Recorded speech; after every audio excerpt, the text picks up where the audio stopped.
প্রিয় শিক্ষার্থীবৃন্দ, আসসালামু আলাইকুম। আশা করি তোমরা সবাই ভালো আছো।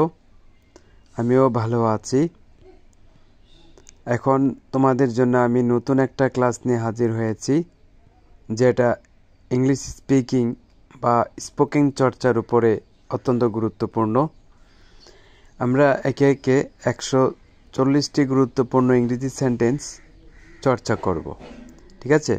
দৈনন্দিন জীবনে বহুল ব্যবহৃত কিছু গুরুত্বপূর্ণ ইংরেজি সেন্টেন্স এই ক্লাসে তোমাদের দেয়া হলো।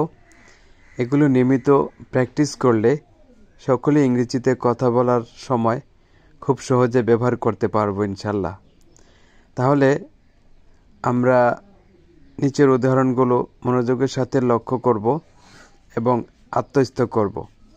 মূল ক্লাসে যাওয়ার আগে যারা আমার ক্লাসে নতুন, তারা লাইক, কমেন্ট এবং সাবস্ক্রাইব করে সানজাইজ টিভির পক্ষে থাকার জন্য অনুরোধ করছি।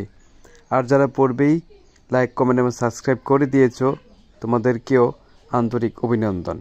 তাহলে এখন আমরা মূল পর্বে যাচ্ছি। আমাদের আগের ক্লাসে 18 পর্যন্ত দেওয়া হয়েছিল, এখন আমরা দেব 19 থেকে। তো এখানে আমরা সাজিয়েছি, প্রথমে আমরা বাংলাটা দিয়েছি, তারপরে বাংলাটাকে ইংরেজিতে ট্রান্সলেট করে দিয়েছি। তারপরে যাদের সমস্যা আছে ইংরেজি পড়তে বা একটু আটকে যাওয়ার সম্ভাবনা আছে, তাদের জন্য ইংরেজির পাশে ব্র্যাকেটে বাংলাটা মানে উচ্চারণটা দিয়ে দিয়েছি। আশা করি এভাবে অনুসরণ করলে বা ফলো করলে আমরা ইংরেজিতে কথা বলতে পারবো। কথা বলা কিন্তু কঠিন না, আমরা চর্চা করতে পারলেই আর চর্চাটা অব্যাহত রাখলেই কথা বলতে পারবো, এটা মনে রাখতে হবে। ভয় পাওয়া চলবে না একদম। ঠিক আছে? কঠিন মনে হতে পারে, কিন্তু না, বারবার যদি একটা বিষয় পড়া হয় সেটার কঠিন থাকে না। তাহলে আমরা শুরু করি। 19, আমি গ্লাসে আরও একটু দুধ ঢালছি। I pour some more milk into the glass. 20, লোকেরা নদীতে স্নান করে বা গোসল করে। People bath in the river.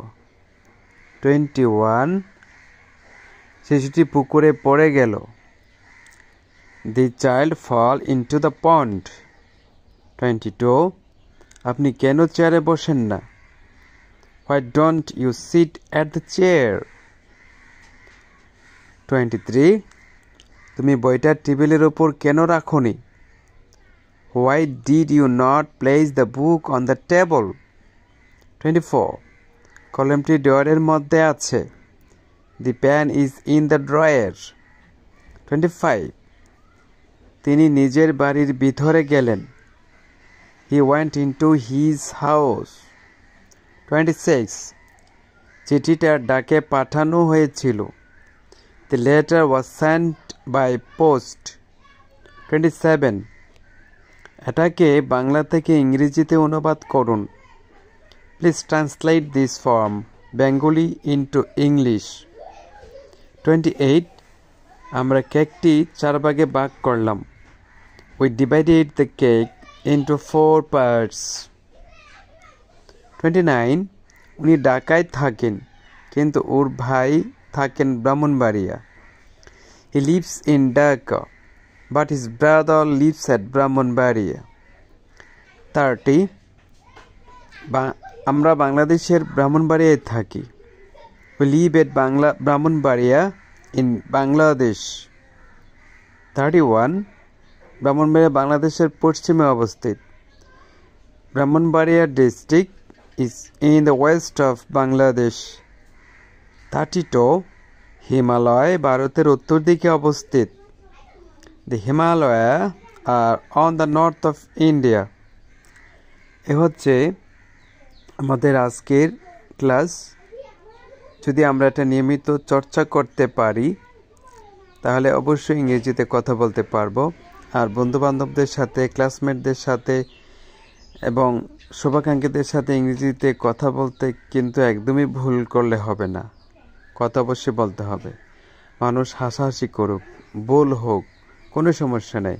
হাসাহাসিকে জয় করে, ভুল ভ্রান্তিকে ওভারকাম করেই আমাদের সফলতার দ্বার প্রান্তে পৌঁছতে হবে, আর এটাই আমাদের মূল লক্ষ্য হওয়া উচিত।